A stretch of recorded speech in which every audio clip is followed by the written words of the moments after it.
दोस्ते बिरामे को मैदा सी सलाम होवे दी होवे खैर दाते खैर दी शाम होवे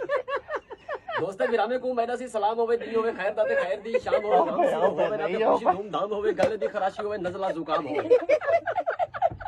दिल की बीमारी होवे या सिर सांप होवे नुस्खा नयाब मिले किवें ना आराम होवे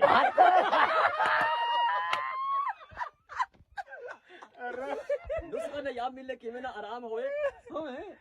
पूरी अनमोल दे ना खा के आजमा के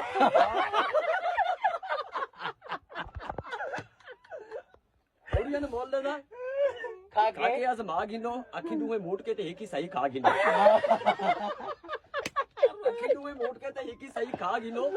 साहदा विसा कनी खेल के अला गिनो साहदा विसा कनी खेल के अला गिनो ताकि नाल नाल रखो मजला बना के पेट चल सकते बर्बाद